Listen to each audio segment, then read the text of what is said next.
Budak bayangan bab 671 tersambar petir. Sunni menatap gadis kecil itu, berusaha untuk tidak kehilangan ketenangannya. Ada apa dengan orang-orang ini?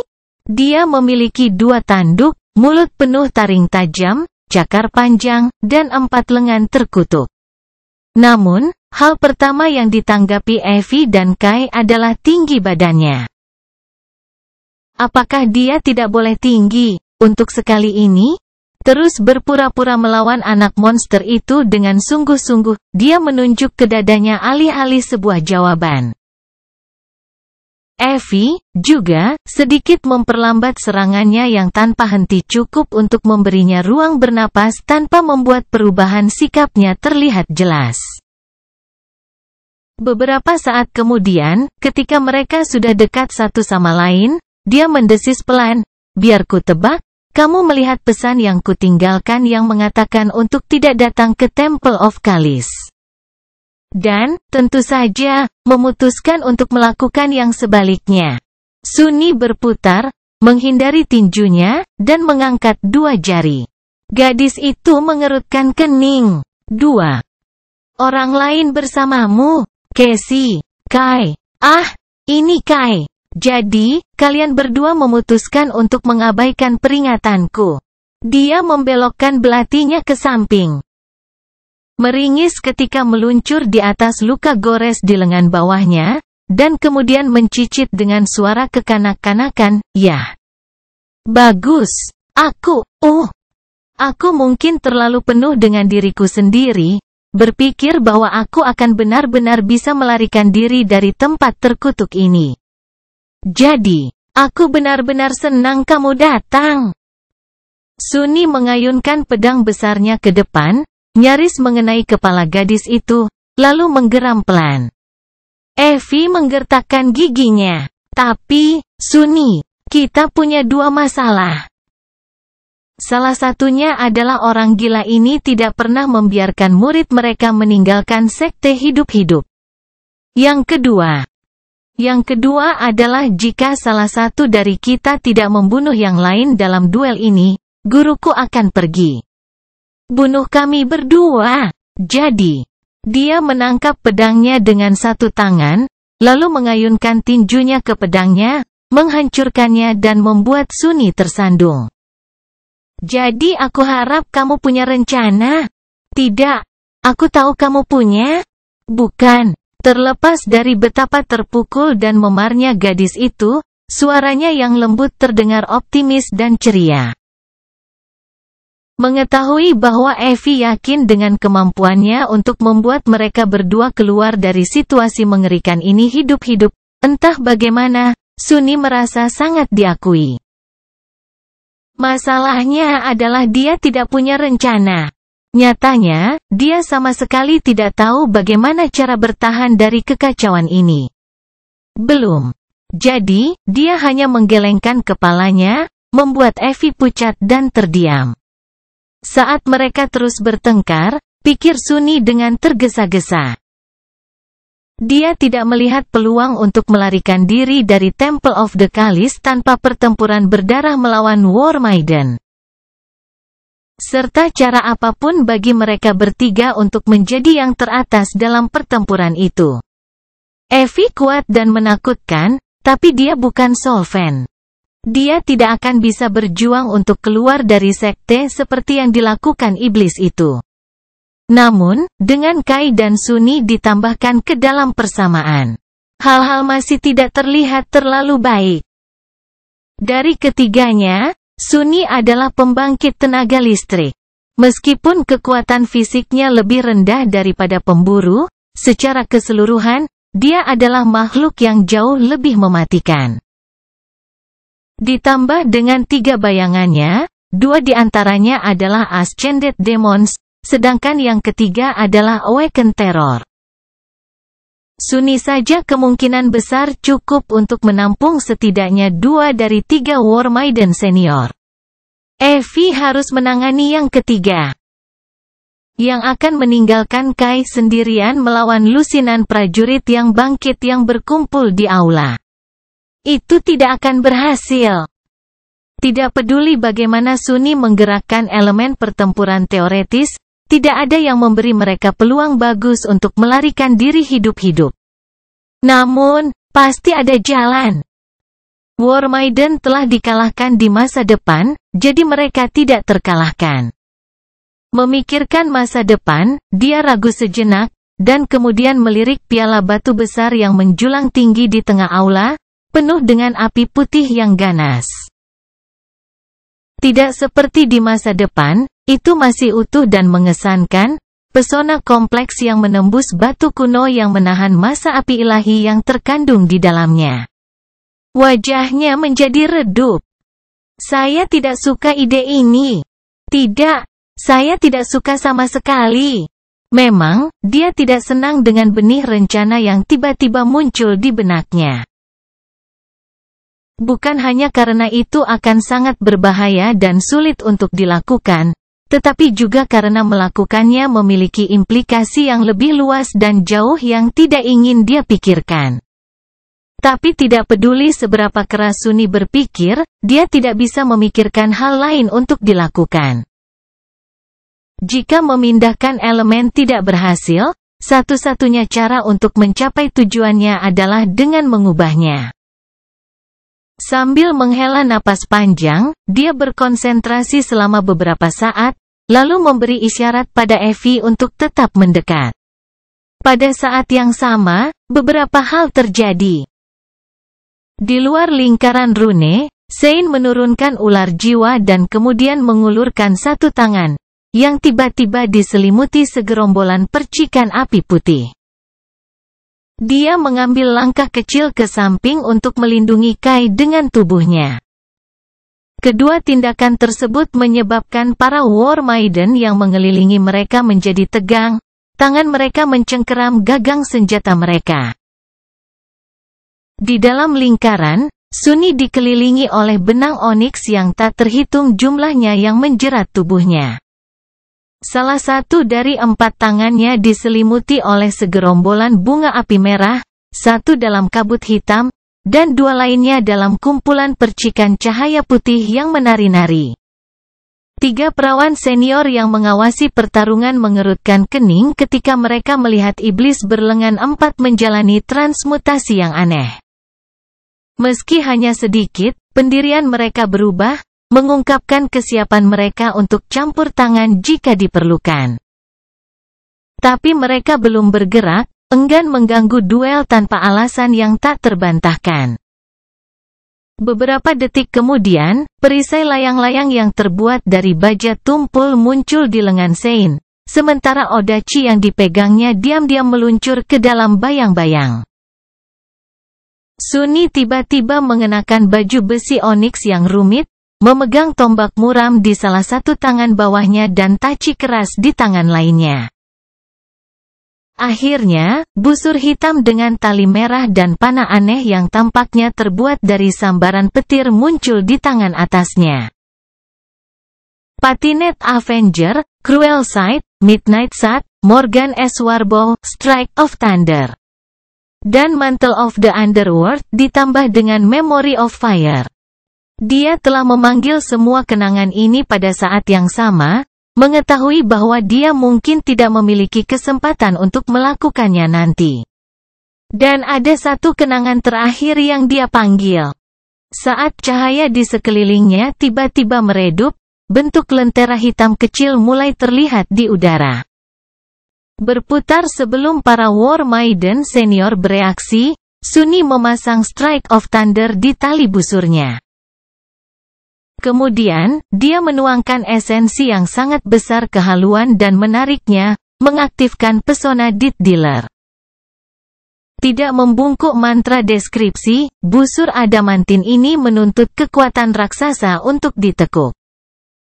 Karena itu, anak panah yang ditembakkan darinya bergerak sejauh mata memandang, dan menyerang dengan kekuatan yang mengerikan, menembus baju zirah dan daging. Death Dealer deskripsi enchantment, busur ini mampu mengkonsumsi esensi dalam jumlah besar untuk menghasilkan serangan yang melenyapkan. Dan akhirnya, Jagged Lightning deskripsi pesona, panah ini menyerang secepat sambaran petir, dan mengikat kerusakan dahsyatnya ke beberapa makhluk di dekatnya. Merasa cadangan esensinya langsung berkurang dalam jumlah besar, Sunni mengertakkan gigi dan melepaskan talinya. Pada saat-saat terakhir, ketiga bayangannya terlepas dari jari-jarinya dan melingkari serangan guntur. Jadi, panah Ascendet dari tingkat kedua ini dikirim terbang dari busur Ascendet dari tingkat keempat. Kekuatannya ditambah berkali-kali lipat oleh tiga bayangan dan pengaruh pemusnahan dari pesona Death Dealer. Tembakan seperti itu mungkin cukup untuk membunuh seorang master. Panah itu terlalu cepat untuk dicegat juga. Namun, Sunni tidak membidik salah satu dari tiga War Maiden senior. Sebaliknya, dia mengarahkan panahnya ke piala batu. Dan tidak dimanapun di atasnya, pada saat itu. Tidak, dia mengirim Strike of Thunder di tempat yang tepat di permukaan batu kuno di mana jalinan rune yang tak terlihat adalah yang paling kuat dan rumit. Sunni ragu bahwa kombinasi kekuatan dan pesona ini pun akan cukup untuk memberikan kerusakan nyata pada bejana batu. Namun, jika dia bisa menghancurkan bagian kecil, tapi penting dari pesonanya, api ilahi yang terkandung di dalamnya akan melakukan sisanya. Saat sambaran petir melesat di udara menuju piala, dia meraih gadis kecil itu dan berlari ke belakang salah satu tiang.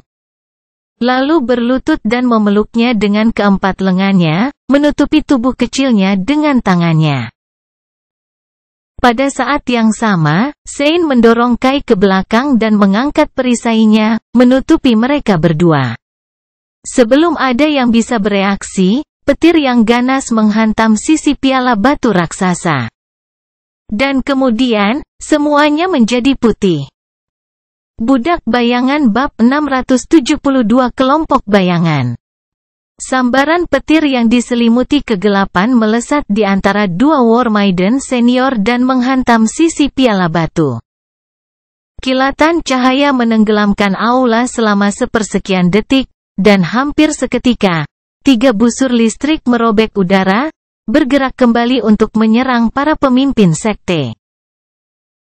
Karena tidak ada orang lain di dekat mereka, petir tidak berantai lebih jauh, menghabiskan semua kekuatannya saat mengaliri tubuh para prajurit Ascendet.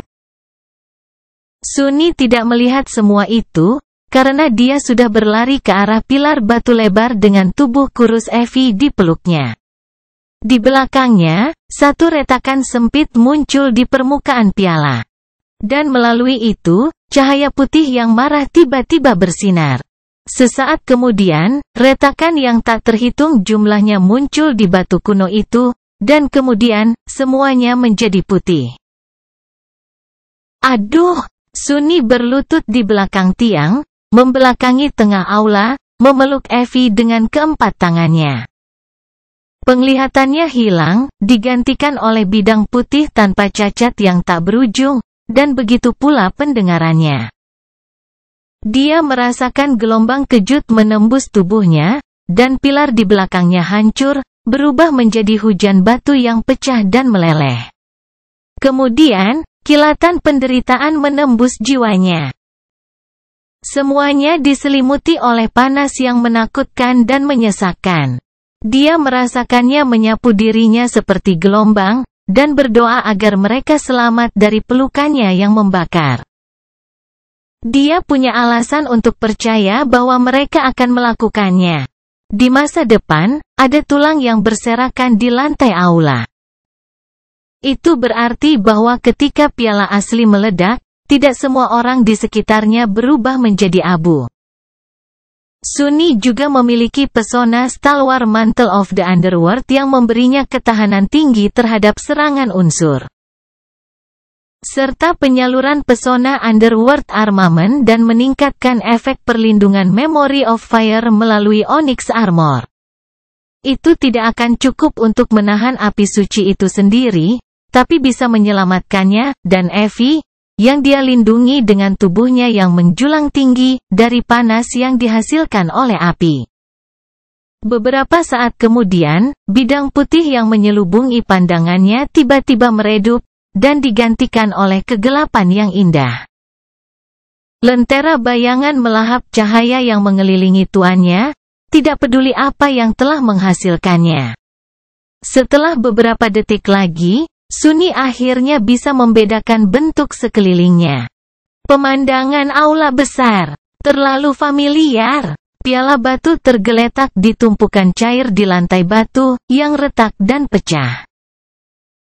Sebagian besar pilar yang menopang atap telah roboh, begitu pula sebagian atap itu sendiri, menampakkan sepotong langit malam, dengan bintang-bintang bersinar di atas kanvas hitamnya. Dinding aula retak dan telah runtuh keluar. Sama seperti di masa depan. Di seluruh ruangan yang hancur, potongan-potongan kecil dari api suci menyala. Beberapa menari di atas pecahan batu, perlahan melahapnya, beberapa di atas mayat para War Maiden yang tewas dalam ledakan itu. Namun, apinya sepertinya tidak menyebar. Anehnya, ada banyak rune yang bersinar di lantai dan langit-langit aula yang tersisa, melemahkannya. Mungkin karena rune itu, banyak War Maiden selamat. Terkutuklah. Ketiga Ascended semuanya hidup, meskipun 2 dari 3 orang itu terluka parah, entah karena sambaran petir, ledakan, atau nyala api dewa, Sunni tidak tahu. Beberapa murid mereka yang bangkit juga selamat, dan sekarang perlahan bangkit dari tanah, keterkejutan dan kemarahan tertulis di wajah pucat mereka. Dan Sunni juga masih hidup.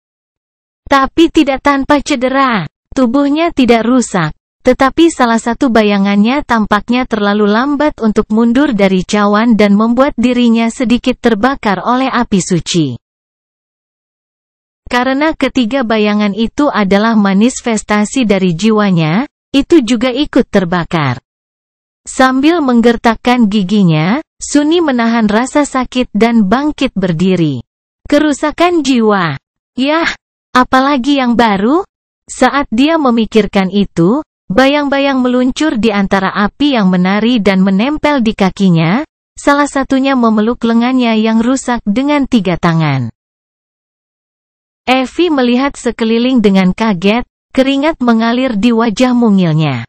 Persetan. Terjadi. Kau gila. Dia berbicara dan langsung menyesalinya ketika semburan udara panas mengalir ke mulutnya.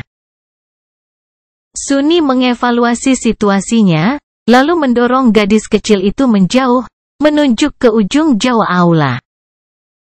Di sana, Kai melayang di atas lantai, tudungnya robek dan topeng kayunya menyala dengan marah, seolah-olah beberapa detik lagi akan terbakar. Pemuda itu dikelilingi oleh pusaran bunga api putih, tidak diragukan lagi memanggil baju besi dan senjatanya. Dia juga dikelilingi oleh selusin War Maiden yang masih hidup. Mata Evie membelalak, dan dia melangkah ke arahnya, tapi kemudian ragu-ragu dan menatap Sunni dengan khawatir. Bagaimana dengan para master? Dia melirik ketiga prajurit Ascended, dan kemudian hanya menuding dirinya sendiri. Gadis kecil itu ingin mengatakan sesuatu, matanya penuh kekhawatiran dan kegelisahan, tapi kemudian mengangguk dan pergi, memanggil kenangannya sendiri. Ditinggal sendirian, Sunni menolak Morgan S. Warbow, memindahkan Cruel Sight ke tangan atasnya, dan perlahan berjalan menuju master pertempuran yang menakutkan. 3 bayangan mengikutinya, dan setiap kali dia lewat, cahaya itu dihancurkan dan digantikan oleh kegelapan. Setan berlengan 4 dalam baju besi oniks berhenti sekitar selusin meter dari para pemimpin Sekte Merah dan sedikit memiringkan kepalanya, menatap mereka dengan mata hitamnya.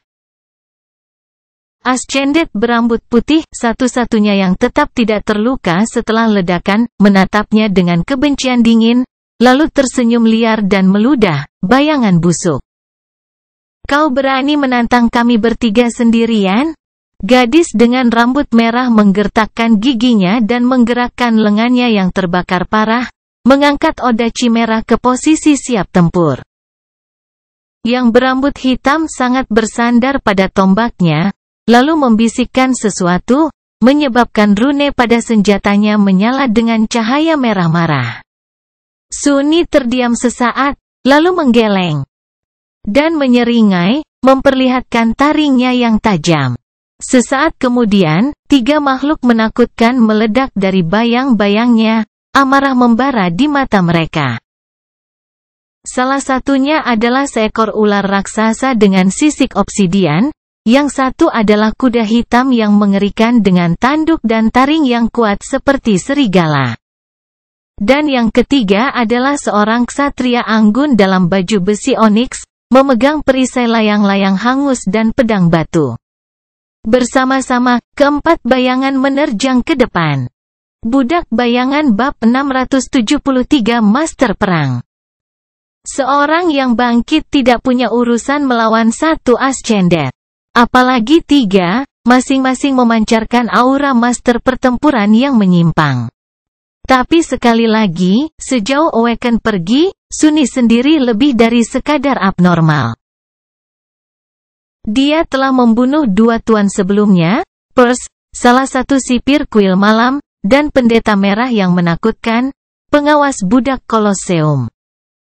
Kedua kemenangan itu dimenangkan oleh kulit giginya dan sangat merugikannya. Sunni bahkan kehilangan akal dalam salah satu pertempuran itu. Gadis-gadis perang tampak jauh lebih menakutkan daripada kedua pria itu, dan mereka bertiga. Bentrokan sebelumnya dengan ascendet yang dia alami tidak seberapa dibandingkan dengan tantangan mengerikan yang satu ini. Namun, selama kedua pertarungan itu, Sunni tidak memiliki kesempatan untuk keluar sepenuhnya. Pertama kali, Sein dan Serpen disibukkan dengan gema manusia. Kedua kalinya, dia terputus dari mantra, dan dengan demikian dari gudang kenangannya. Tapi kali ini, tidak ada yang menghalangi Sunni melepaskan kekuatan penuh dan mengerikan dari aspek ketuhanannya. Sudah waktunya untuk menunjukkan apa yang benar-benar mampu dia lakukan ketika tidak ada yang menahannya. Untungnya, 2 War Maiden telah terluka oleh serangan berbahaya Sunni. Jadi, meskipun menyerang mereka bertiga saja sepertinya lebih dari sedikit gila, ada peluang bagus bahwa dia akan memenangkan pertarungan ini. Saat ketiga ascendet bersiap untuk menangkis serangan Shadows, Sein menurunkan bahunya, meletakkannya di belakang Passion Avenger, dan mengarahkan perisai layang-layang yang hangus ke arah musuh. Deskripsi pesona Burning Heart. Perisai ini dapat menyimpan sebagian kerusakan api yang diterimanya untuk menambah senjata lain dari penggunanya atau melepaskan gelombang kejut yang menghancurkan. Sebuah erangan logam yang dalam bergema dari dalam perisai, dan kemudian, gelombang kejut yang tak terlihat meledak keluar dari permukaan baja tumpulnya.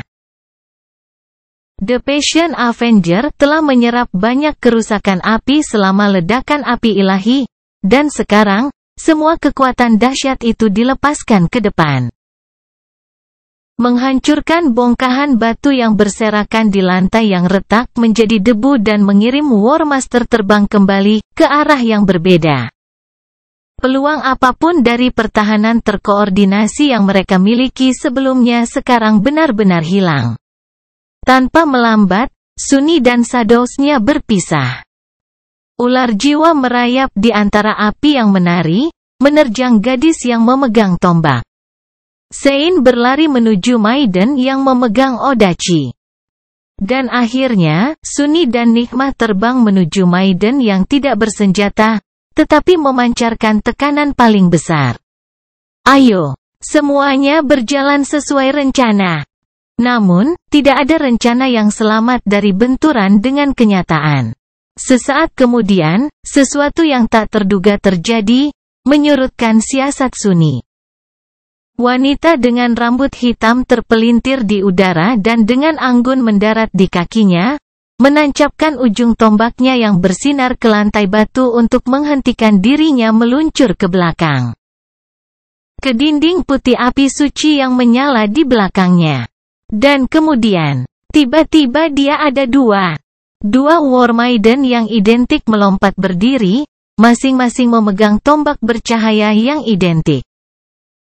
Tidak ada yang tampak seperti ilusi, dan keduanya memiliki bayangan nyata. Keduanya terbuat dari daging dan tulang, yang berarti bahwa ancaman yang dia berikan langsung berlipat ganda. Aspek gila macam apa itu? Sunni memamerkan taringnya, mengubah rencana dengan cepat. Nikmah berputar dan beralih arah, bertujuan untuk bergabung dengan Soul Serpent dan membantunya menghancurkan Ascended yang menggunakan dua tombak. Salah satu bayangan yang dilemparkan oleh Sunni dengan cepat meluncur ke depan, melingkari kuda hitam itu. Dua lainnya bangkit dan memeluk Sunni sendiri, karena dia sekarang sendirian menghadapi War Master yang paling menakutkan. Sein harus menghadapi lawannya sendiri tanpa tambahan apapun. Tapi dia tidak terlalu khawatir. Dari mereka berempat, dia mungkin yang paling kuat. Sesaat kemudian, War Maiden dan Shadows bentrok. Di sebelah kiri Sunni, Nikmah dan Soul Serpent menyerang dua wanita identik berambut hitam. Sekarang kuda bayangan itu terpisah dari Sunni dan berada di luar area di mana lentera bayangan melahap semua cahaya, efek atribut penghancur gelap berkurang, menghilangkan penambahannya. Namun, atribut Dreadlord masih berfungsi. Tidak peduli seberapa percaya diri dan menakutkan para War Maiden, mereka pasti berada dalam ketakutan dalam kebingungan jauh di lubuk hati mereka. Lagi pula, cawan suci mereka baru saja dihancurkan secara tak terduga, dan puluhan saudara perempuan mereka tewas dalam ledakan itu. Ditambahkan ke kemampuan Mantle of Fear Nikmah, bahkan Ascended yang kuat seperti mereka tidak akan mampu menahan teror yang merayap. Dan semakin ketakutan mereka, semakin kuat pula Black Courser itu. Jadi, Sunni juga tidak mengkhawatirkan Serpent dan Nikmah. Di sebelah kanannya, Sein berbenturan dengan Ascended berambut merah, pedang mereka bersilangan dengan nada merdu. War Maiden mendorong, menyebabkan iblis pendiam itu terhuyung-huyung dan mundur dengan cepat. Mempertimbangkan berapa berat patung hidup itu, ini pasti membutuhkan kekuatan yang luar biasa. Jadi, yang satu ini memiliki semacam aspek augmentasi fisik. Luka bakarnya yang mengerikan tampaknya juga sembuh dengan kecepatan luar biasa, yang berarti bahwa aspek memberinya tingkat generasi yang ajaib juga. Dan terakhir, ada torehan dalam yang tertinggal di bilah pedang batu Sein. Entah pesona Oda Chimera sangat kuat, atau wanita itu memiliki kemampuan yang mampu memperkuat senjatanya juga. Tetap saja, Sunni yakin Shadow-nya yang pendiam akan bisa menang. Satu-satunya anggota tim mereka yang agak dia khawatirkan adalah dirinya sendiri. Mengangkat penglihatan kejam di atas bahu kirinya dan menurunkan pecahan tengah malam ke paha kanannya, Sunni menerjang War Maiden berambut putih, yang masih tenang, sama sekali tidak terluka. Dan tidak bersenjata. Mari kita lihat iblis seperti apa kamu, kalau begitu. Melihat iblis yang menyerang dengan kebencian dingin, wanita itu hanya mengulurkan tangannya yang kosong. Dan di saat berikutnya, pecahan batu dan api menari di sekitar mereka tiba-tiba bergerak. Budak Bayangan Bab 674 Rahmat Bayangan. Apa yang? Pecahan batu dan api yang menari bergerak, terbang di udara menuju wanita jangkung itu. Alih-alih menghancurkan dan membakarnya, bagaimanapun. Mereka entah bagaimana berkumpul di sekitar tubuhnya yang ramping, potongan-potongan batu melayang di sekitarnya untuk membentuk baju besi yang aneh. Api menyelimuti tangannya seperti sarung tangan pijar. Sunni tiba-tiba merasakan kegelisahan yang dalam dan berbahaya. Beraninya kau, bayangan keji. Suara Wormadane bergemuruh dalam kegelapan yang diciptakan Shadow Lantern, dan kemudian, dua mata putih yang marah menyala di kedalamannya, menusuk Sunni dengan tatapan membunuh. Beraninya kamu menantang perang. Sepersekian detik kemudian, gadis itu menghilang dari tempatnya berdiri, lempengan batu di bawah kakinya meledak menjadi hujan pecahan. Hampir seketika, dia sudah berada di atasnya, telapak tangan yang diliputi api melesat ke depan untuk menembus dadanya. Sialan!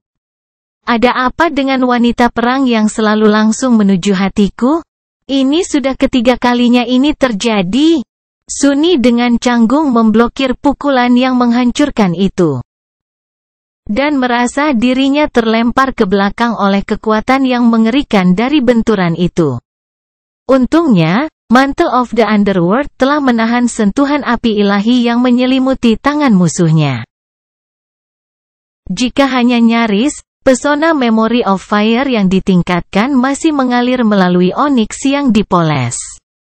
Aduh, ada yang tidak beres di sini.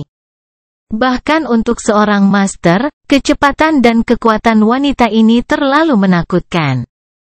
Dengan 3 inti mendekati saturasi penuh dan ditambah dengan 2 bayangan, dia seharusnya berada di dekat Rana Ascended, setidaknya, jika tidak kurang lebih setara dengan beberapa dari mereka. Namun, kekuatannya jauh lebih besar daripada miliknya. Itu bisa dijelaskan dengan memiliki aspek yang menambah fisik seseorang, tetapi seperti yang baru saja dilihat Sunni, gadis perang berambut putih itu tampaknya semacam penyihir unsur. Ah! Aku mengerti bagaimana ini. Menabrak lantai dalam satu gulungan, dia langsung melemparkan Cruel Sight ke depan untuk mencegah musuhnya merantai serangan berikutnya setelah yang pertama. Dan kemudian menebasnya dengan Midnight Shot. Bilah taci keras menggores tanpa hasil di karapas pecahan batu yang melayang di sekitar tubuh Wormadane. Sepertinya efek dari aspeknya lebih luas dari sekedar kontrol elemental. Tidak hanya pemimpin Sekte Merah yang menakutkan yang mampu memanipulasi elemen, dia juga mendapatkan kekuatan dari mereka. Batu itu mungkin meningkatkan kekuatan dan daya tahannya. Api. Kecepatannya, kekuatan serangan, apapun itu.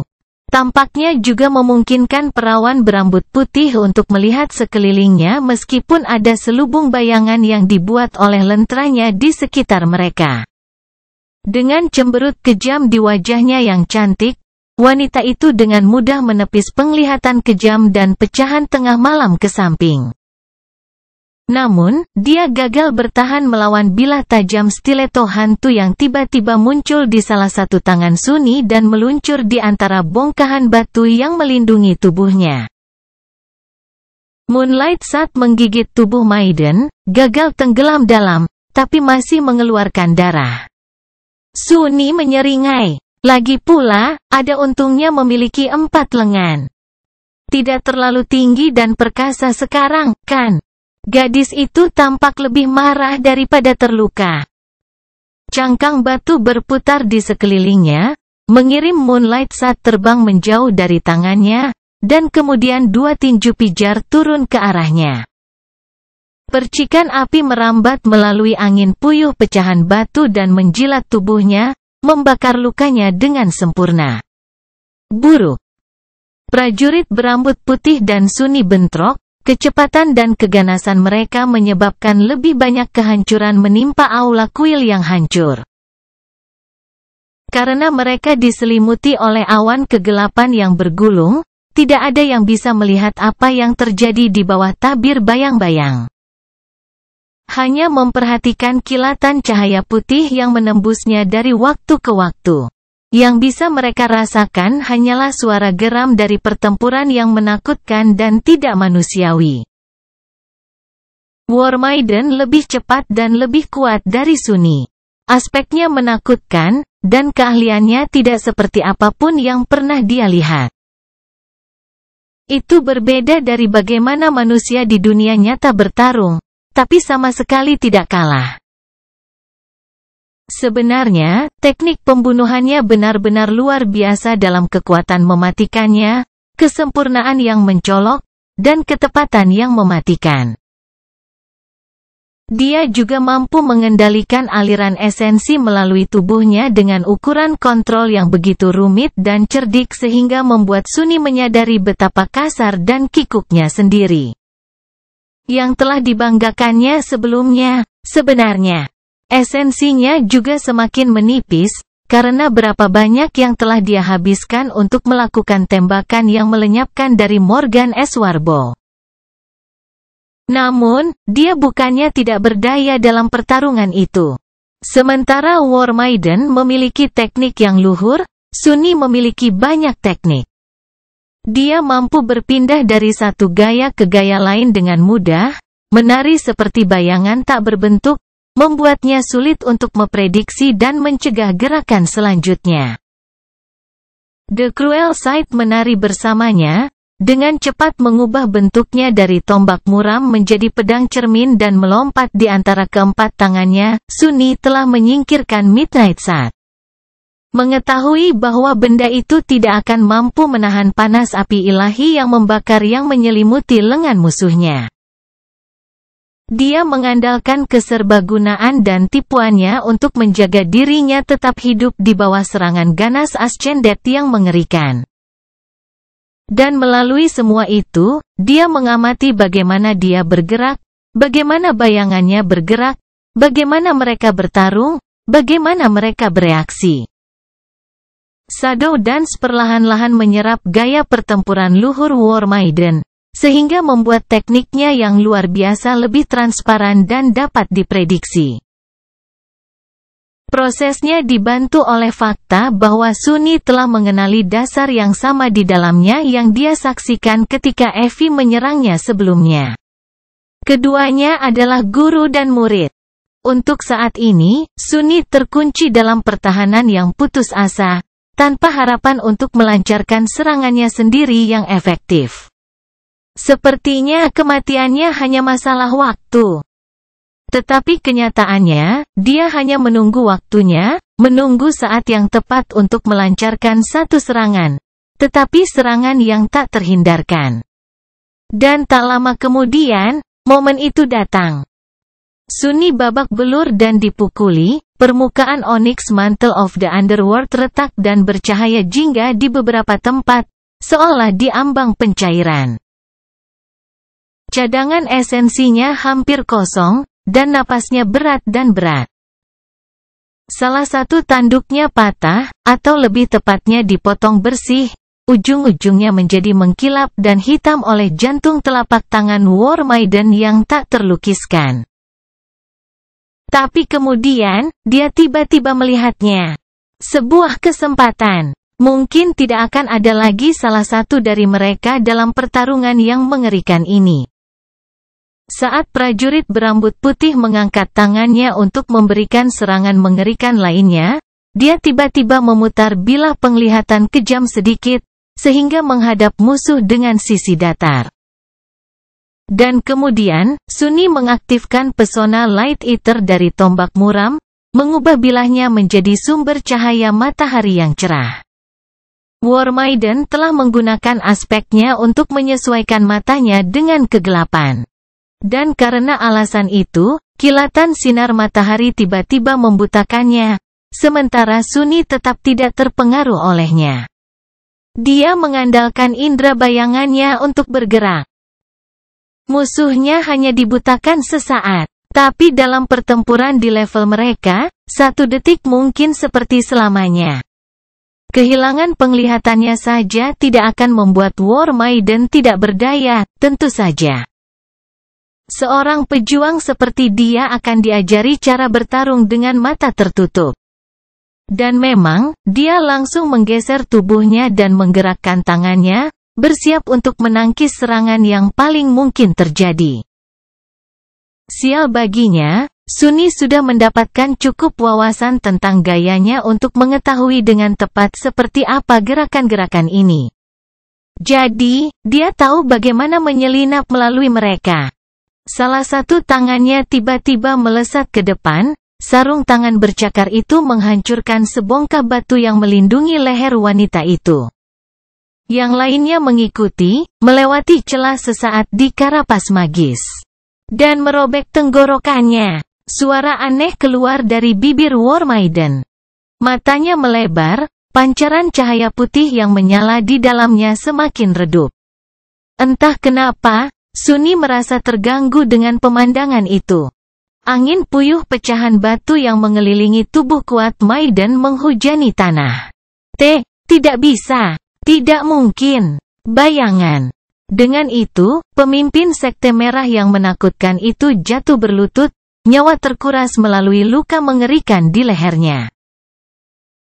Yang diperlukan untuk membunuhnya hanyalah satu serangan yang diperhitungkan dan berbahaya. Sebelum mantra diucapkan, Sunny ragu sejenak, lalu membungkuk dan berbisik, temukan kedamaian dalam diriku. Ini adalah belas kasihan dari Shadow. Budak Bayangan bab 675 Kehancuran. Beberapa saat kemudian setelah Sunny berbicara, mantra itu berbisik ke telinganya, kamu telah membunuh seorang Ascended Human, War Maiden Hilde. Bayanganmu semakin kuat. Dia mundur selangkah dan mendengus, rasa sakit dan kelelahan menembus tubuhnya yang babak belur. Kenapa aku tidak merasa bahagia? Sunny tidak bermaksud mengucapkan kata-kata itu keras-keras. Dengan cemberut, dia mengalihkan pandangannya dari mayat gadis gagah berani, sekilas melirik jimat zamrud yang digenggam di salah satu tangannya. Dan menyembunyikannya kembali di bawah penutup dada Mantle of the Underworld yang retak. Tidak setiap hari dia meraih kemenangan dalam pertempuran melawan Ascended. Dia seharusnya merayakannya. Tapi sungguh, Sunny tidak terlalu suka membunuh manusia. Setidaknya mereka yang tidak dia benci. Merasakan rasa sakit menyebar melalui tubuhnya yang hangus dan mengamati keadaan Mantle yang menyedihkan. Dia mengaktifkan pesona batu hidup dan melihat logam seperti batu mulai pulih dengan sendirinya. Dia juga merasakan sebagian besar esensinya yang tersisa mengalir melalui armor, menghilang saat memberdayakan prosesnya. Sambil mendesah, Sunny bersandar pada penglihatan kejam dan melihat sekeliling dengan hati-hati. Dia tidak dalam kondisi terbaiknya, dan pertempuran belum berakhir. Ini belum waktunya untuk merayakan. Di sebelah kanannya, Sein terjerat dengan Ascended berambut merah. Senjata mereka menenun pola kehancuran yang menakutkan di sisa-sisa aula besar. The Passion Avenger bersinar dengan pancaran oranye yang marah, dan pedang batunya dikelilingi oleh api, ditambah dengan pesona Cold Steel dari perisai, entah bagaimana itu menahan Oda Chimera. Namun, bilah pedang itu ditutupi oleh banyak torehan dan retakan, seolah-olah beberapa detik lagi akan hancur berantakan. Tubuh War Maiden, sementara itu, dicuci dengan darah tetapi bebas dari luka apapun, mengkhianati fakta bahwa dia mampu menyembuhkan semua kerusakan yang ditimbulkan oleh Sein. Di sebelah kirinya, Serpen dan Nigma sedang melawan dua Ascended yang identik. Satu, yang mengejutkan, sudah ada di lantai, kuda hitam itu menginjak dadanya dengan kejam dengan kuku kerasnya. Pemandangan itu mengganggu sekaligus menakutkan, meskipun Sunny tahu kuda mengerikan itu ada di sisinya. Gadis kedua terjerat dalam pertempuran sengit dengan Soul Serpent, tombaknya yang tersihir melintas di udara dan meninggalkan luka yang dalam pada sisik Stygian ular raksasa itu. Terlepas dari keunggulan ular dalam ukuran dan kekuatan, wanita itu terlalu cepat, licik, dan terampil untuk membiarkan dirinya ditangkap oleh lilitannya. Yang lebih buruk lagi, senjatanya tampaknya mampu mengikuti musuh ke dalam bayang-bayang, menyerang Serpen bahkan ketika itu masuk ke dalamnya untuk menjeratnya. Prajurit berambut hitam itu benar-benar menakutkan. Untuk dapat melawan Ascended Demon dan Awakened Terror pada saat yang sama. Bahkan setelah dirusak oleh Strike of Thunder dan ledakan piala adalah sesuatu yang hanya bisa dilakukan oleh master paling menakutkan di dunia nyata. Jika ada. Namun, keberuntungannya telah habis. Karena hari ini, dia bertemu Sunny. Melangkah menembus bayang-bayang, dia muncul di belakang gadis itu dan memukulnya dari belakang, sama sekali tidak peduli dengan betapa pengecut dan tidak terhormatnya serangan seperti itu.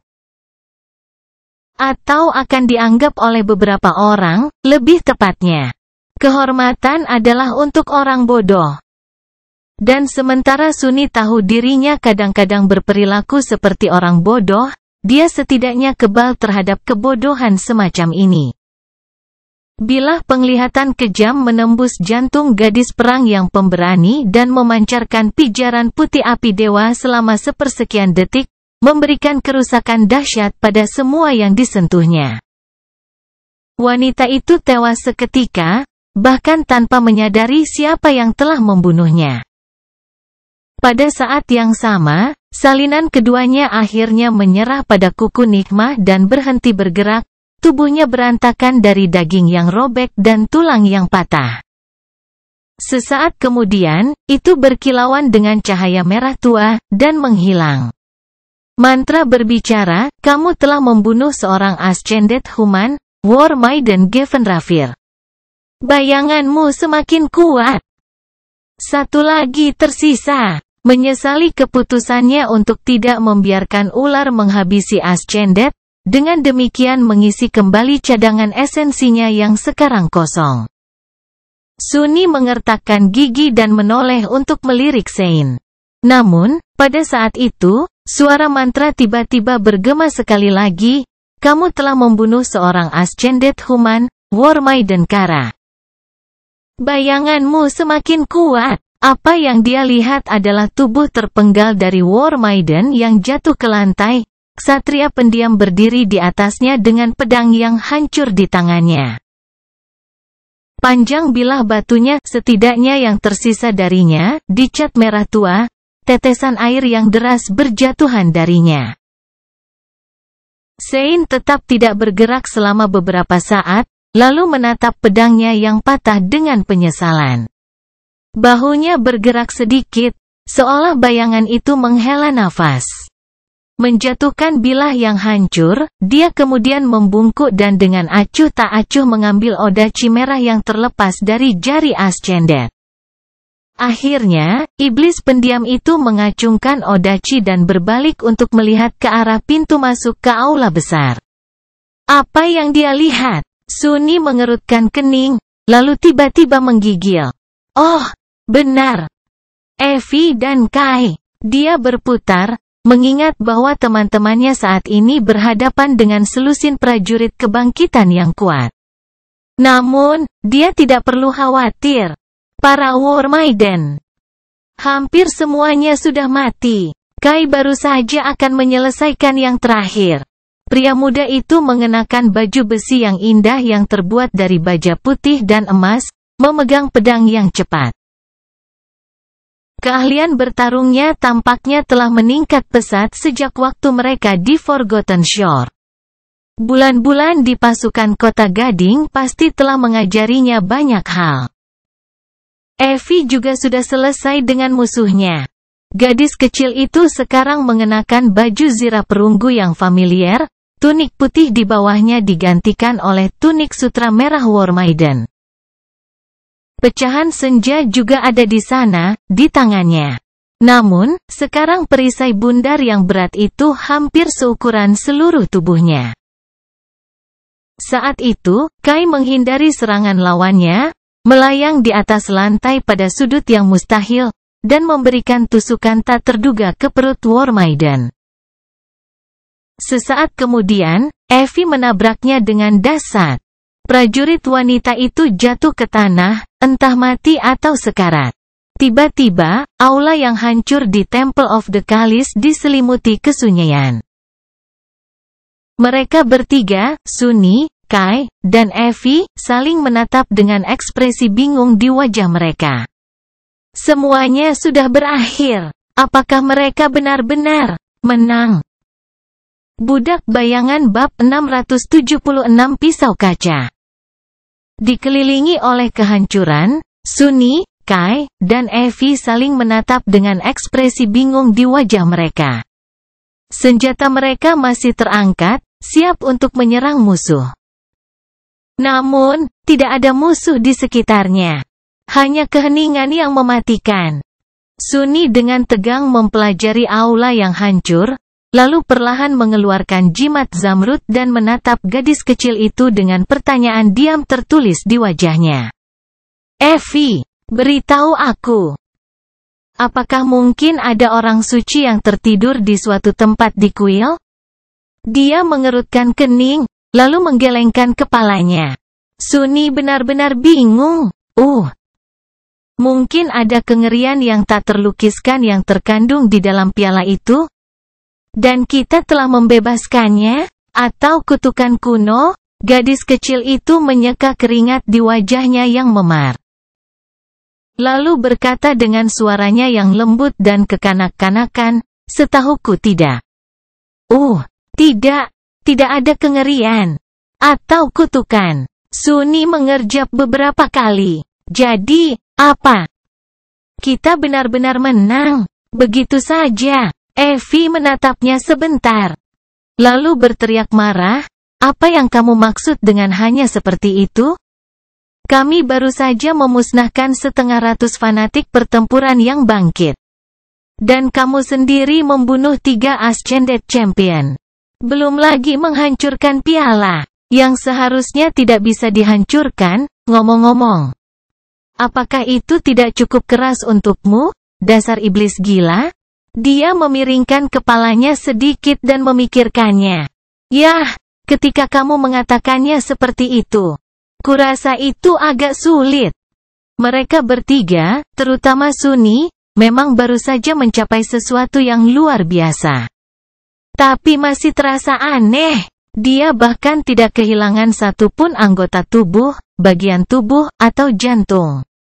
Ya, dia benar-benar kehilangan setengah tanduknya. Itu harus dihitung untuk sesuatu, mungkin. Sunny merengut. Kemenangan itu tidak mudah, faktanya, kebalikan dari itu. Namun, itu tidak semahal yang dia harapkan. 3 Ascended bukanlah lelucon, apalagi menakutkan seperti para War Maiden. Memang, mereka telah menghadapinya setelah dihancurkan oleh Strike of Thunder dan ledakan piala yang diakibatkannya. Dan dia hanya mampu merusak cawan itu, sehingga memungkinkan api ilahi yang terkandung di dalamnya untuk menghancurkannya, karena wawasannya tentang bagaimana ilmu sihir yang sebenarnya bekerja. Jadi, dalam arti tertentu, kemenangan ini adalah hasil dari bulan-bulan yang Sunny habiskan untuk bertahan hidup di Kolosseum Merah. Serta pencobaannya dalam mimpi buruk yang tak terhitung jumlahnya yang memberinya bayangan ketiganya. Dan lebih dari sedikit keberuntungan. Dia menghela nafas, lalu bertanya dengan ragu, jadi, apa? Kita bisa pergi. Evie melihat sekeliling, tatapannya tertuju pada mayat Maiden berambut putih selama beberapa detik. Wajah kecilnya berubah muram, dan kemudian, dia hanya mengangkat bahu. Kecuali jika kamu ingin lebih terpanggang oleh api ilahi, aku sarankan kita melakukannya.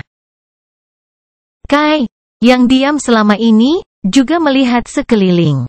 Pandangannya, bagaimanapun, tampaknya ditujukan pada sesuatu di balik dinding aula yang hancur itu. Kemudian, dia menundukkan kepalanya, matanya menjadi gelap. Pria muda itu bertahan beberapa saat, dan kemudian berkata dengan suara rendah serak, apakah ada? Apakah ada anak-anak lain yang dilatih di sekte itu? Apakah kita perlu membawa mereka? Sunny membeku, lalu menggaruk bagian belakang kepalanya karena malu. Oh, ya, aku, tidak memikirkan hal itu. Para War Maiden diketahui mengasuh gadis-gadis yatim piatu kan? Di mana mereka? Dia tidak terlalu senang dengan prospek merawat sekelompok anak. Terutama karena dia baru saja membantai pengasuh mereka sebelumnya. Tapi gagasan meninggalkan mereka di sini tidak sesuai dengan Sunny. Apakah mereka hanya hantu mimpi buruk atau bukan? Noctis pada akhirnya harus berurusan dengan menempatkan anak-anak di sanktuari. Wajah kekanak-kanakan Evie perlahan berubah diam, dan dia melirik sekilas ke bawah, ke arah yang Kai lihat beberapa saat yang lalu. Dia berbalik dan berkata dengan nada datar yang aneh, memang ada beberapa gadis lain bersamaku sebelumnya. Tapi mereka, mereka tidak berhasil. Dia menyingkirkan pecahan senja, lalu membungkuk untuk mengambil salah satu pedang yang tergeletak di atas batu. Para War Maiden bukanlah orang jahat, kau tahu. Setidaknya tidak pada awal semuanya. Tapi di suatu tempat di sepanjang jalan, sekte itu berubah. Pada saat gadis yang tubuhnya kuambil berakhir bersama mereka, seolah-olah semua orang di sini sudah gila. Dia berjalan ke mayat berikutnya, menatapnya dengan kegelapan aneh di matanya, lalu mengambil senjata lain. Mereka terobsesi dengan gagasan untuk menciptakan seorang prajurit yang mampu membunuh seseorang bernama Solven. Jadi, pelatihan mereka, apa yang mereka sebut pelatihan, telah menjadi ganas, kejam, dan keras tidak manusiawi. Dari semua gadis yang menjadi sasarannya, hanya segelintir yang selamat. Dalam kelompok ini, aku satu-satunya. Evie menghela nafas, lalu berhenti, sekali lagi menatap tubuh War Maiden berambut putih dengan ekspresi rumit. Aneh, bukan? Bukannya mereka membenci kita. Sebaliknya, mereka tampaknya sangat peduli dengan bangsal mereka. Namun, tidak menghentikan mereka untuk membunuh kita. Dia terdiam sebentar, lalu menambahkan. Dan terlepas dari kenyataan bahwa gadis-gadis itu disiksa dan dibunuh, itu tidak menghentikan mereka untuk mencintai pembunuh mereka. Manusia sangat aneh ya. Gadis kecil itu terdiam beberapa saat, lalu tiba-tiba tersenyum. Jadi, aku sangat ingin keluar dari tempat ini. Jika tidak ada yang lain, ayo pergi. Sunny ragu-ragu, lalu diam-diam memberi isyarat kepada Kai untuk mendekati Evie. Dia memasang wajah pemberani, tapi dia bisa merasakan bahwa di bawahnya, pemburu wanita itu sangat terganggu dengan apa yang terjadi padanya di kuil ini, dan apa yang telah mereka lakukan pada kuil itu sendiri.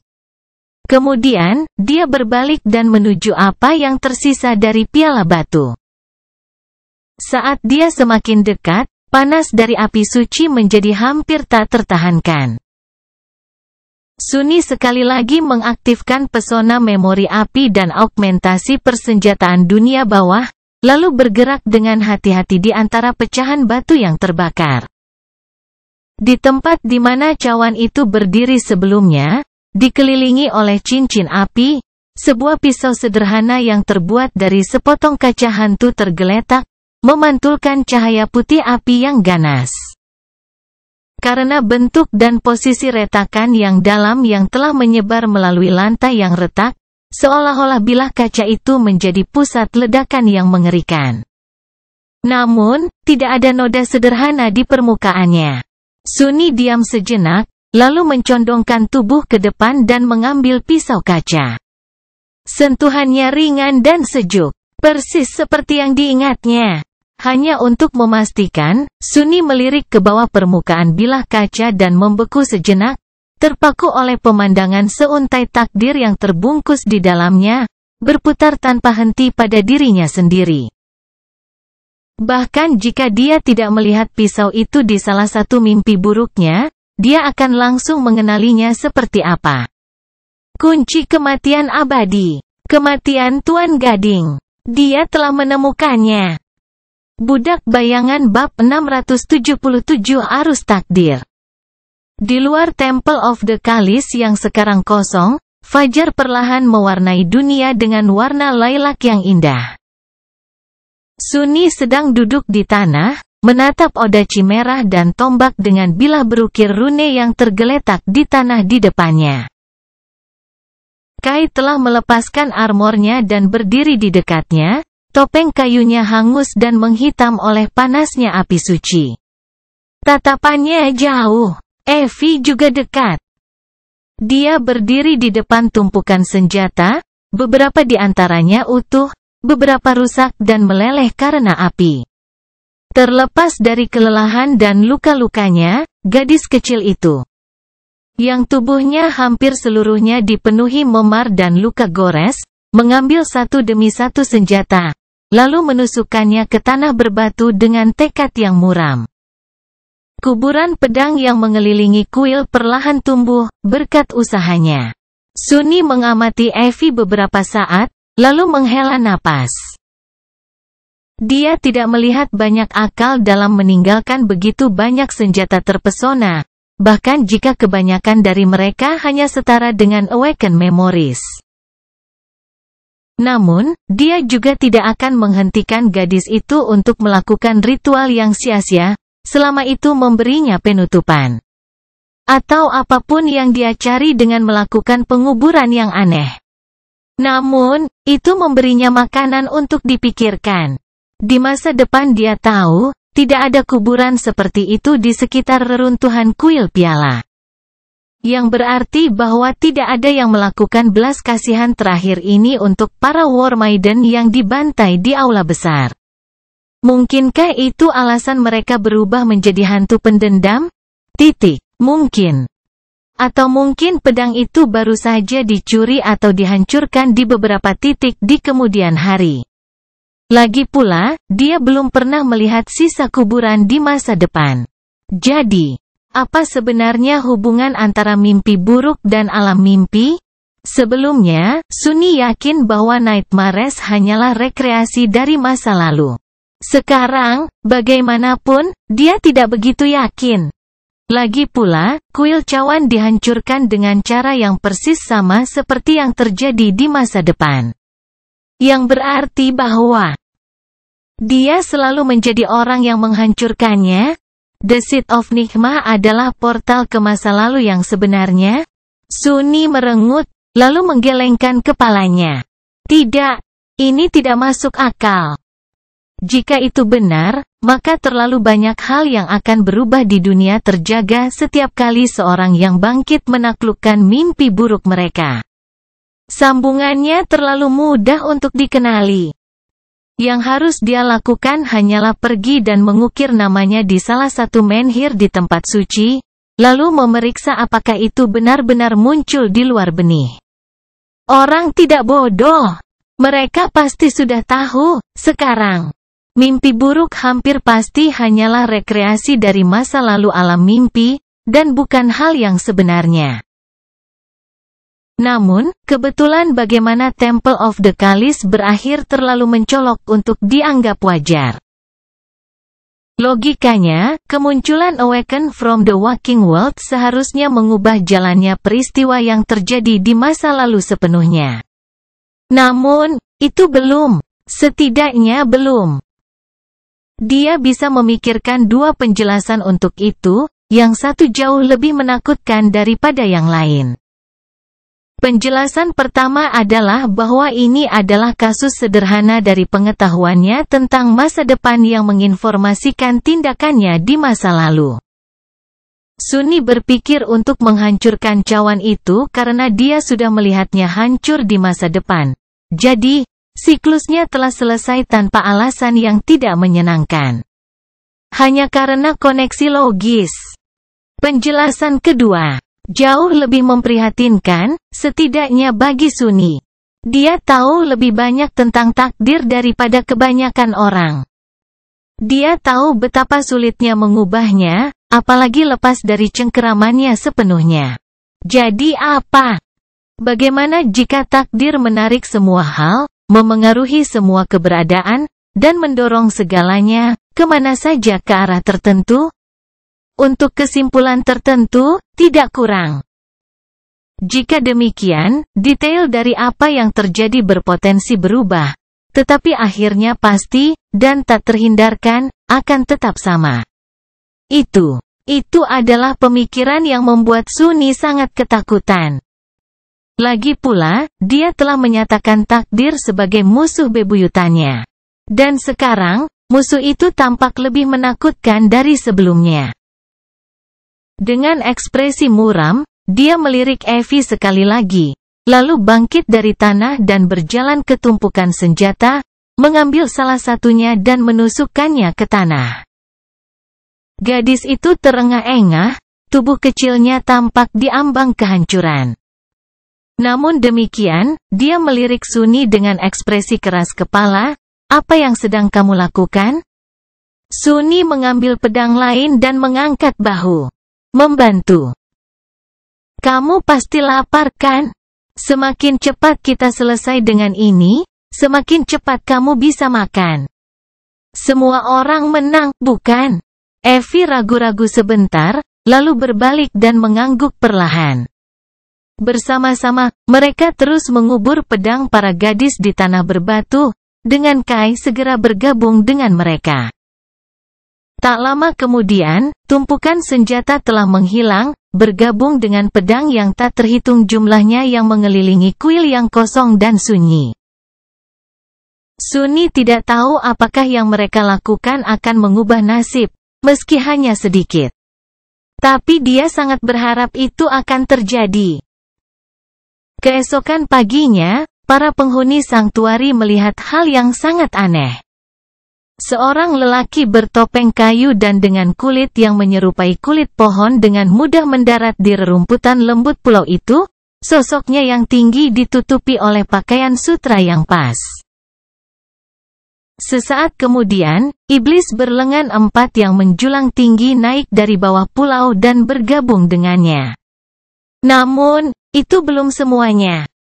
Ada seorang gadis kurus berusia sekitar 11 atau 12 tahun duduk di pundak iblis itu, memegang tanduknya dengan tangan kecilnya dan mengayunkan kaki kurusnya dengan liar. "Astaga, lebih cepat!" Mendengarkan tawa Evie, Sunni mengertakkan gigi, lalu berkata dengan kesal, "Bisakah kamu berhenti mengayunkan kakimu? Aku bukan kuda, sial!" Pemburu itu tidak mendengarkan, jadi dia mencengkeram kakinya dengan 2 dari 4 tangannya dan menahannya di tempatnya. Yang tidak mudah dilakukan, mengingat kekuatan mengerikan gadis kecil itu. "Aduh, memarku!" Evie memasang wajah memelas dan merintih. "Oh, tidak. Tolong jangan sakiti aku, Paman Iblis. Aku akan baik-baik saja, aku janji. Aku akan mencoba pulih dari pemukulan lebih cepat. Kamu tidak perlu marah." Saat orang-orang menatap tubuh gadis itu yang sangat memar dengan ekspresi gelap, lalu menatap Sunni dengan marah, dia mendesis, "Aku tidak. Dia tidak. Hentikan sekarang juga." "Evie, itu tidak lucu." Gadis kecil itu mengangkat kepalanya ke belakang dan tertawa lagi, lalu membungkuk dengan senyum nakal, "Ya, tentu saja. Apapun katamu, Paman." Setelah itu, dia melirik menhir tinggi di sanktuari dan berlama-lama beberapa saat, lalu berbisik pelan ke telinganya. "Jadi, biarkan aku meluruskan ini. Semua orang di Nikmah ini dibuat gila oleh Demon of Desire, dan untuk menaklukkannya, kita perlu membebaskannya. Dengan bantuan penyihir transenden gila yang ingin menentang mulai perang melawan 4 penguasa rantai lainnya, dan bunuh mereka. Dan orang itu, Noctis, yang mengirimmu ke kuil Kalis. Dia yang ingin kita temui di sini?" Sunni melihat ke depan dengan ekspresi gelap di wajah binatangnya, lalu menggeram. "Kurang lebih, kami punya 1 atau 2 hal untuk didiskusikan dengannya." Dia berhenti sejenak sebelum menambahkan, api pembunuh menyala di matanya. Karena aku cukup yakin bahwa Noctis, bajingan busuk itu, telah menipuku lagi. Budak Bayangan bab 678 Angin Perubahan. Mereka bertiga memasuki sanktuari, melintasi taman yang indah, dan memasuki kediaman penyihir melalui pintu kayu yang sudah dikenalnya. Effie masih duduk di bahu Sunny dengan ekspresi ingin tahu di wajah kekanak-kanakannya. Namun, kamar-kamar di dalamnya telah berubah sejak terakhir kali Sunny melihatnya. Perabotan mewah sudah tidak ada, demikian juga dekorasi cantik yang menutupi dinding. Sebaliknya, yang bertemu dengan mereka hanyalah batu tandus. Dengan beberapa boneka pelaut yang rusak tergeletak di atasnya, anggota tubuh mereka dibongkar dan diletakkan di sekitar tubuh seperti karya seni yang mengerikan. Lantai seluruh ruang tengah ditutupi oleh lingkaran yang terbuat dari segudang rune, arus esensi jiwa yang kuat mengalir melaluinya dan menghilang ke dalam batu-batu kuno. Noctis sedang duduk di tengah lingkaran, matanya terpejam. Tanpa senyum riang yang akrab, wajahnya yang cantik tampak tidak menyenangkan dan anehnya menakutkan. Mendengar langkah kaki mereka, penyihir itu perlahan menghembuskan napas.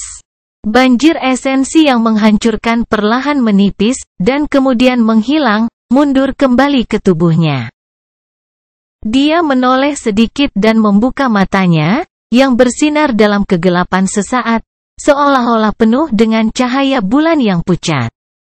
Kemudian, mereka perlahan berubah menjadi manusia lagi, dan Noctis tersenyum, kembali ke kepribadian santainya yang biasa begitu tiba-tiba sehingga tampak hampir mengganggu. "Ah, Sunless, temanku. Kamu kembali. Duduk. Minumlah. Selamat datang." Dia berdiri dan mengulurkan tangan, seolah mencoba memberi isyarat pada satu set kursi yang nyaman. Kemudian, ekspresi terkejut muncul di wajah Transcendent, dan dia melihat sekeliling aula kosong dengan sedikit kebingungan.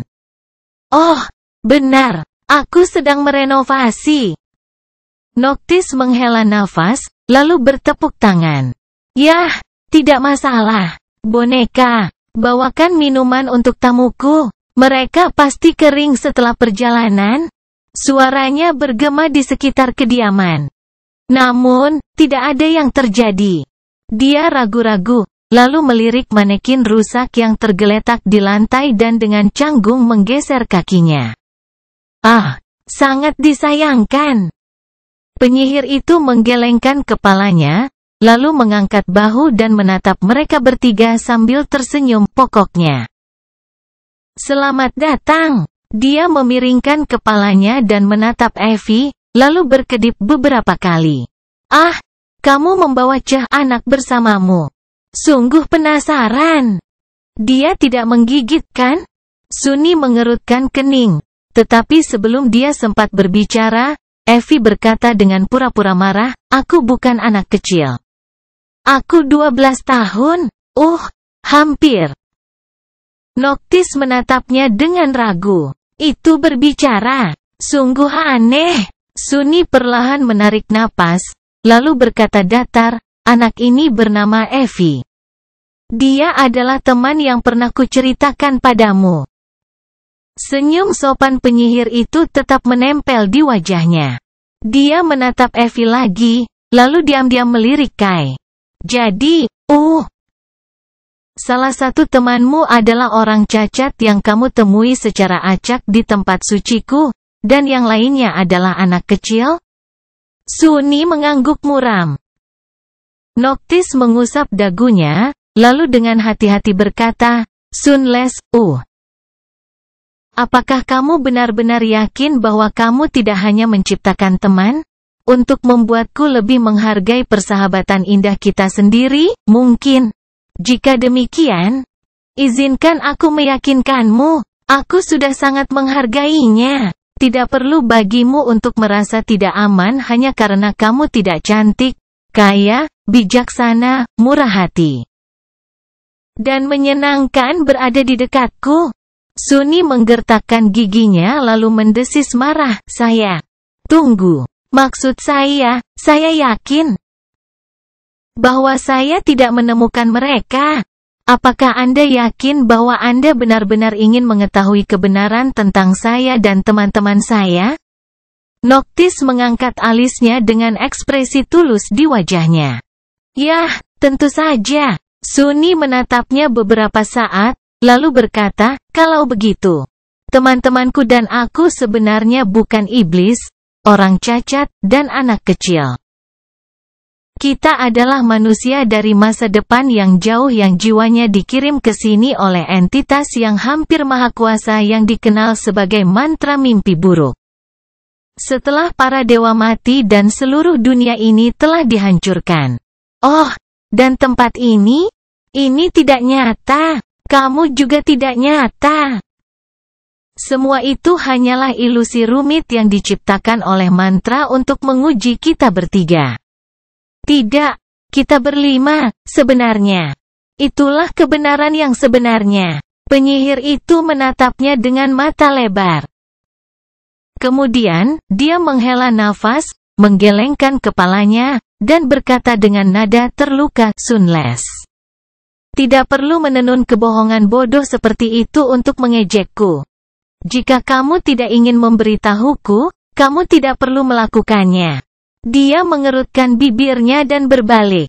"Sangat kekanak-kanakan. Menurutku semuanya berjalan baik.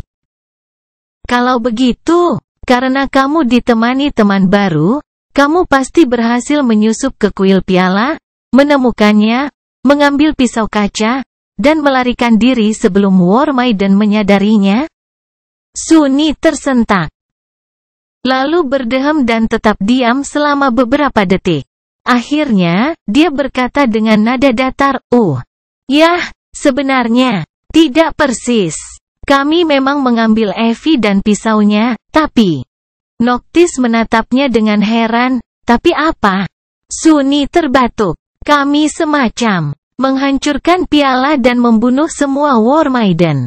Penyihir itu menatapnya dengan kaget. "Kau melakukan apa?" Kai menghela napas, lalu mengencangkan pita suaranya untuk berbicara, "Kami tidak punya pilihan lain. Para Maiden bersedia memberi kami kesempatan untuk mendapatkan hak mengambil pisau kaca itu, tapi mereka tidak akan pernah membiarkan Evie pergi. Itu adalah prinsip sekte mereka. Jadi, sekte harus pergi." Noctis menatap mereka dengan mata lebar, wajahnya berubah pucat pasi. Dia bergoyang sedikit, dan kemudian berteriak, "Tapi apa maksudmu? Kamu membunuh semua gadis? Bagaimana kamu bisa membunuh mereka? Bagaimana dengan pemimpin sekte transenden mereka? Apakah kamu juga membunuhnya?" Mereka bertiga saling memandang dengan bingung. Kemudian, Evie dengan hati-hati angkat bicara, "Nenek moyang yang terhormat, yang merupakan transenden terakhir dari Sekte Merah, meninggal seperti 200 tahun yang lalu.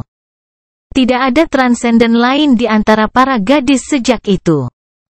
Penyihir itu berkedip beberapa kali. "Tunggu, benarkah? Jadi dia pergi begitu saja dan mati? Bagaimana? Pejalan kaki?" Suni menatapnya, kaget. Apakah itu bodoh?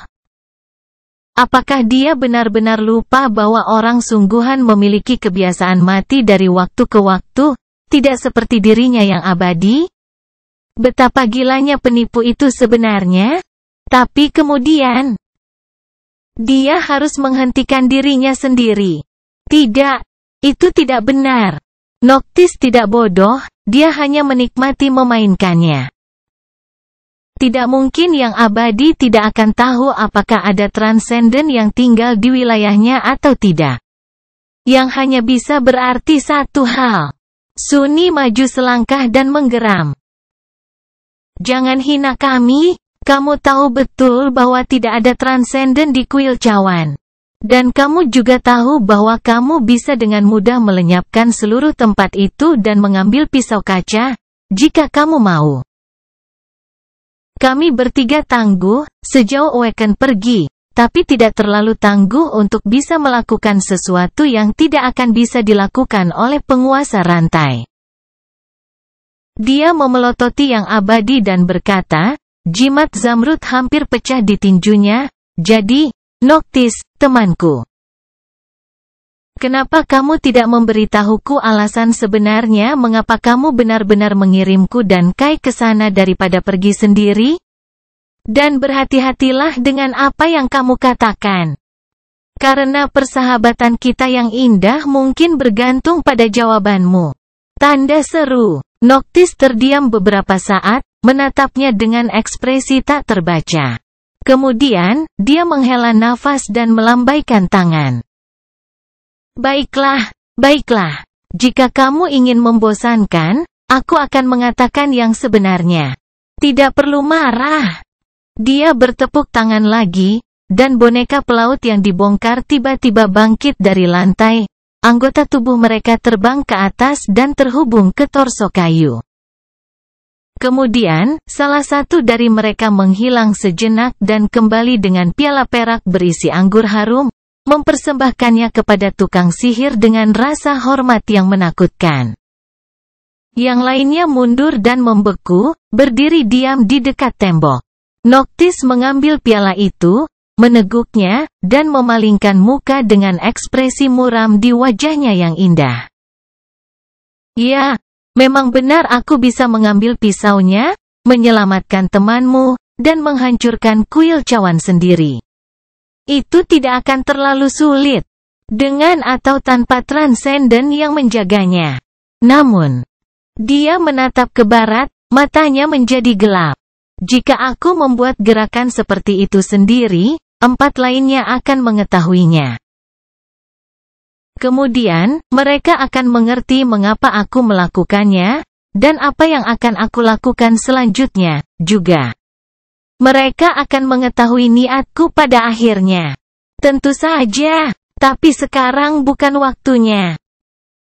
Belum. Mengungkap semuanya sekarang akan merepotkan. Sunni merengut, lalu sekilas melirik Kai. Pemanah itu juga melihat ke barat, bahunya tegang. Kota Gading terletak di sebelah barat. Koloseum merah juga. Dia ragu-ragu. Dan kemudian berkata dengan nada muram, jadi kamu tidak bisa bertindak secara terbuka karena takut bahwa penguasa rantai lainnya akan bersatu untuk menyerangmu? Noctis menoleh padanya dan tersenyum. Takut? Tidak, tidak ada yang aneh. Ini hanya masalah kenyamanan. Soalnya, sampai tiba-tiba, penyihir itu terdiam. Wajahnya berubah suram, dan matanya bersinar dengan kilatan cahaya bulan yang jauh. Kali ini, itu bukan pertunjukan. Sunni bisa merasakan ada yang tidak beres, karena seluruh ruangan tiba-tiba berubah, menjadi jauh lebih gelap, lebih dingin, dan penuh ketegangan yang mengerikan. Noctis perlahan menoleh dan berbisik, suaranya tertegun dan serius, sesuatu berubah.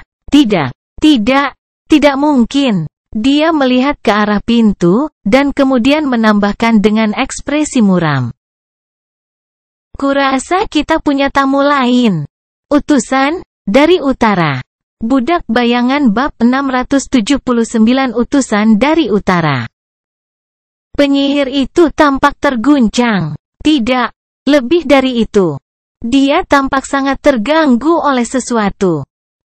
Noctis menatap pintu selama beberapa saat, lalu mengerutkan kening dan berkata, suaranya tanpa emosi.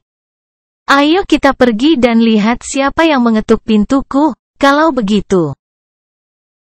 Dengan itu, dia menghabiskan pialanya, membuangnya, dan berjalan menuju pintu keluar. Sunni, Evie, dan Kai saling berpandangan, lalu mengikuti. Tidak peduli siapa yang datang ke sanktuari, mereka saat ini sedang menikmati keramahan sang penyihir, jadi identitas pendatang baru itu juga mengkhawatirkan mereka.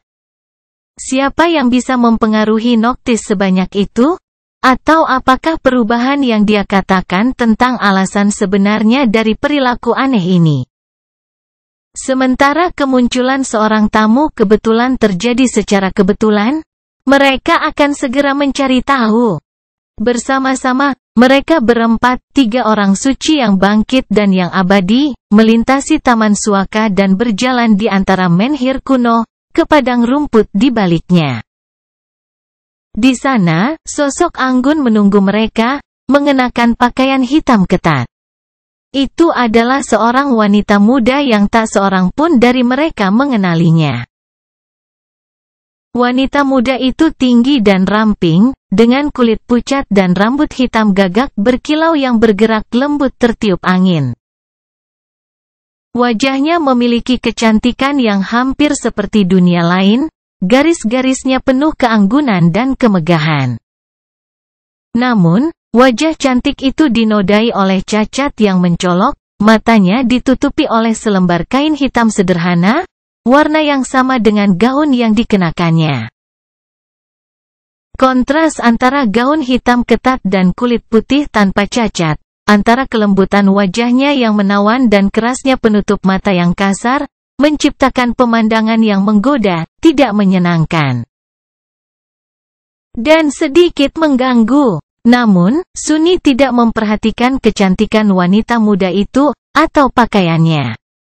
Sebaliknya, matanya terpaku pada satu detail. Ada sabuk kulit yang diikatkan di pinggang ramping orang asing yang cantik itu, dan di atasnya tergantung sarung hitam. Dia mengenali gagang pedang yang tercakup dalam sekejap. Tenang. Penari tenang, Casey. Untuk sesaat, Suni diliputi oleh perasaan lega yang mendalam dan tak terbatas. Dia masih hidup. Casey masih hidup. Semuanya. Dan sekarang, terlepas dari semua cobaan yang mengerikan dari nikmah yang mengerikan ini, mereka berempat akhirnya bersatu kembali. Seolah-olah beban berat yang selama ini menggerogoti hatinya, tanpa dia sadari, tiba-tiba terangkat. Suni merasakan cengkeraman Evie pada tanduknya semakin erat, dan melirik Kai untuk melihat bahwa mata pemuda itu bersinar di balik topeng kayu. Mereka berdua juga mengenali Casey, dan berbagi kegembiraannya. Namun, sesaat kemudian, kegembiraan Suni hilang. Dia ingat bagaimana dan mengapa mereka muncul di padang rumput ini untuk menemui Casey, dan menatap Noctis dengan prihatin.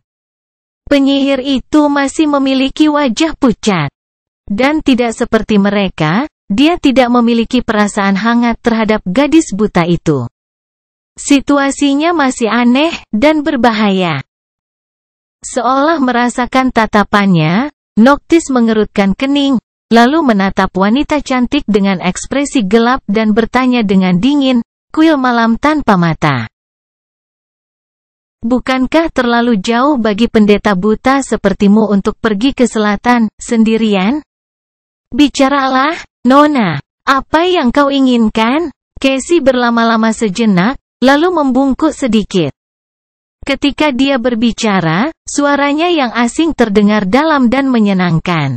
Dia berkata, "Salam, Lord Noctis. Saya membawa pesan dari majikan saya, yang di utara." Penyihir itu meringis. "Oh, ya, apa yang diinginkan wanita mengerikan itu dariku?" Gadis buta itu terdiam beberapa saat, lalu menundukkan kepalanya sedikit.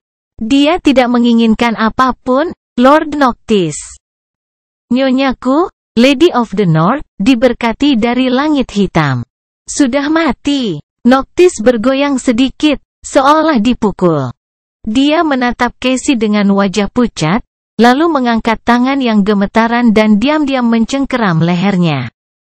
Setelah beberapa saat, dia berbicara lagi, "Apa yang kamu bicarakan?" "Pesan apa yang dia kirim, tepatnya?" Gadis buta itu masih menunduk. Tanpa mengangkat kepalanya, dia menjawab dengan datar, hanya 3 kata ini.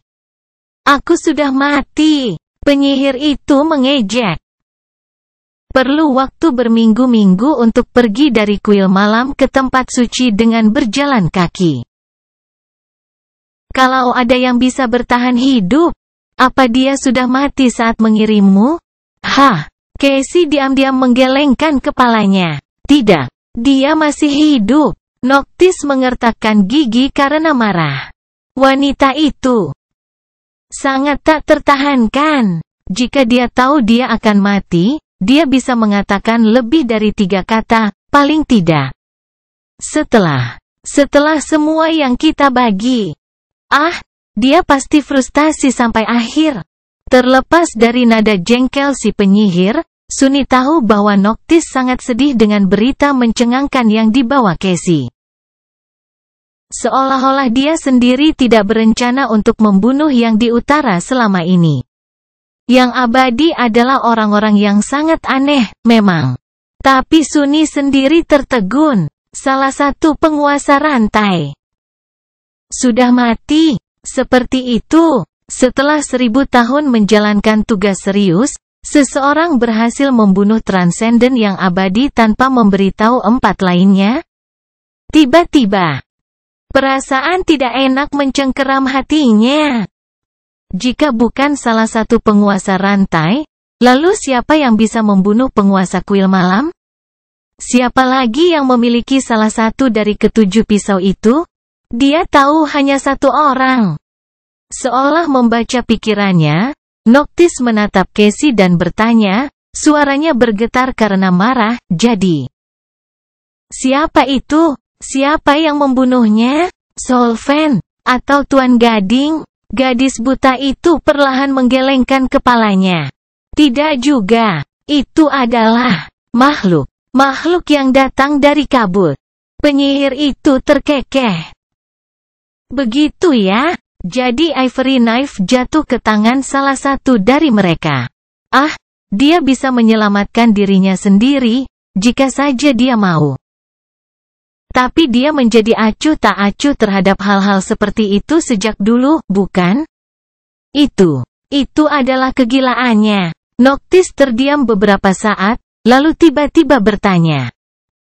Matanya berkilat karena kegilaannya sendiri. Jadi, utara berantakan, kuil malam tanpa pemimpin, dan pasukannya membutuhkan komandan baru. Ribuan tentara, ratusan prajurit yang bangkit. Semua berharap menemukan seseorang untuk melayani dan melindungi keluarga mereka. Benar. Casey berlama-lama sejenak, lalu menggelengkan kepalanya lagi. Tidak. Noctis mengangkat alis. Apa? Kenapa tidak? Dia meluruskan, lalu menjawab dengan sederhana, mereka juga mati. Penyihir itu berkedip beberapa kali. Siapa yang mati? Wanita muda itu tetap diam saat dia berkata, suaranya tenang dan datar, semuanya. Para prajurit, pendeta wanita, yang bangkit, keluarga. Semua orang mati, dan jangkauan utara kosong. Makhluk itu mengambil semuanya. Budak bayangan bab 680 hilang dan ditemukan. Semua orang tampak tercengang dalam keheningan yang parah oleh kata-kata ini. Bahkan Noctis, yang pasti telah banyak mendengar dan melihat selama hidupnya yang panjang. Membeku, Sunny menatap Casey, pupilnya yang tidak bercahaya menyempit menjadi 2 celah vertikal. Semua orang sudah mati. Setiap orang. Apakah Mordred membantai seluruh wilayah? Ribuan orang, atau bahkan puluhan ribu? Manusia duniawi, terbangun, mendaki. Bahkan wanita transenden dari utara itu sendiri, tiba-tiba, rasa dingin menggigil di punggungnya. Sunny tahu, tentu saja, bahwa Pangeran Ketiadaan, pemilik suara ramah yang pernah didengarnya. Dalam kegelapan jurang maut, adalah sosok yang tangguh, dan akan menjadi lebih tangguh lagi setelah dikirim ke dalam tubuh teror. Dia juga tahu bahwa Mordred tidak sepenuhnya waras, dan bahwa pengaruh harapan hanya akan memperburuk celah halus itu. Tapi pembantaian dalam skala seperti itu Dia bahkan tidak pernah berpikir bahwa Mordred akan mampu melakukan hal seperti itu. Dan mengapa? Apa tujuan yang dikejar pangeran yang dibuang itu? Dia tidak pernah kejam tanpa alasan yang dingin dan diperhitungkan. Atau setidaknya dia tidak pernah kejam di masa lalu. Setiap tindakan mengerikan yang dilakukan Mordred sebelumnya penuh dengan kesesatan, tetapi kepraktisan yang disengaja. Bagaimana hal seperti itu bisa praktis? Bahkan membentuk inti ketujuh tidak akan menuntut hecatom sebesar itu. Sunni benar-benar tidak tahu bagaimana rasanya. Di satu sisi, berita tentang kematian penguasa rantai bermanfaat untuk rencananya. Dalam hal itu, Pangeran Ketiadaan telah mencapai lebih banyak untuk menaklukkan mimpi buruk daripada gabungan mereka berempat. Tapi di sisi lain, Sunni hanya bisa merasa tidak nyaman tentang itu. Tentang Mordred. Apa yang direncanakan Putra Valor? Pikirannya terganggu oleh Noctis, yang menghela nafas panjang. Semua orang sudah mati. Aku hampir tidak ingat kapan terakhir kali hal seperti itu terjadi. Tapi ketika aku masih muda, di awal zaman pahlawan, hal-hal seperti itu agak umum. Kamu tidak akan ingat, kurasa. Itulah yang terjadi ketika juara manusia menjadi tidak layak untuk tugas mereka. Dia memalingkan muka dengan ekspresi gelap, dan kemudian menambahkan dengan nada muram, dan kita, juara dari kerajaan ini, sudah lama tidak layak. Jika Lord bahkan bisa disebut juara, tetap saja. Kalau dipikir-pikir, aku terkejut bahwa ini tidak terjadi lebih awal. Dia menghela nafas lagi, lalu mengangkat bahu dan menoleh ke Cassie, sepertinya tidak memiliki keinginan untuk menguraikan pernyataan aneh ini. Terima kasih telah menyampaikan pesan ini, Nona. Jika semua orang di utara mati, itu membuatmu yang terakhir. Kalau begitu, wanita buta itu diam sejenak, lalu mengangguk. Noctis mengerucutkan bibirnya. Baiklah. Saya sangat menyesal. Untuk apa nilainya? Anda dipersilakan untuk tinggal di sini, di sanktuari saya. Ini adalah tempat bagi mereka yang tersesat, kesepian, dan tidak punya tempat lain untuk pergi. Jangan ragu untuk menanyakan apakah Anda butuh sesuatu. Dia berbalik, seolah kehilangan minat dalam percakapan. Tetapi pada saat itu, Cassie tiba-tiba berbicara, sebenarnya, memang ada sesuatu yang aku butuhkan. Penyihir itu berhenti, lalu menatapnya dengan sedikit cemberut dan bertanya dengan sedikit terkejut, benarkah? Oh, kalau begitu beritahu aku yakin aku bisa membantu. Wanita muda yang cantik itu meletakkan tangan di gagang rapirnya, lalu berkata, suaranya dalam dan menyenangkan, saya sedang mencari teman-teman saya. Saya ingin tahu apakah Anda dapat membantu saya menemukan mereka, Tuan Noctis. Noctis berkedip beberapa kali, lalu melirik Sunni, Kai, dan Evie dengan ekspresi aneh di wajahnya. Akhirnya, dia menjawab dengan nada hati-hati tentu saja. Dengan senang hati. Tapi, apakah kamu, mungkin, tidak tahu seperti apa penampilan teman-temanmu, di mana mereka berada, dan apa namanya? Jika demikian, menemukan mereka akan sulit. Cassie memiringkan kepalanya, terdiam beberapa saat, lalu menjawab dengan sedikit kebingungan. Kenapa aku tidak tahu? Aku sedang mencari iblis berlengan 4, orang lumpuh dengan suara serak, dan seorang gadis kecil. Nama mereka Sunless, Nightingale, dan Raised by Wolves. Mereka seharusnya ada di sanktuari Anda, tuanku, atau setidaknya mengunjunginya belum lama ini. Noctis tersenyum cerah. Kamu akan melakukannya, bukan? Tidak mengetahui hal seperti itu akan sangat aneh. Dewa, akhirnya, seseorang yang normal. Setan berlengan 4, katamu. Berlengan 4. Huh. Suara si penyihir menghilang, lalu dia perlahan menoleh ke arah Sunny, tampak berjuang untuk mengatakan hal lain. Namun, sebelum dia berhasil berbicara lagi, terdengar suara langkah kaki kecil di atas rumput yang lembut, dan sesosok kecil bertabrakan dengan wanita muda itu, memeluknya dengan kekuatan yang tidak manusiawi. Casey, kamu masih hidup. Terlepas dari kenyataan bahwa wanita muda buta itu dapat melihat beberapa detik ke depan dan pasti tahu bahwa Evie akan menjegalnya. Ekspresi bingung masih muncul di wajahnya yang cantik. Dia tetap membeku selama beberapa detik, dan kemudian dengan ragu-ragu menurunkan tangan untuk menepuk kepala gadis kecil itu. Iya. Aku juga senang bertemu denganmu, Evie. Gadis kecil itu menatap Casey, lalu membuat wajah cemberut. Apa-apaan Casey? Bagaimana ini adil? Sunny pendek tapi menjadi tinggi, Kai cantik tapi menjadi mengerikan, dan aku. Jangan bicara tentang itu. Tapi kamu cantik sebelumnya dan menjadi lebih cantik sekarang.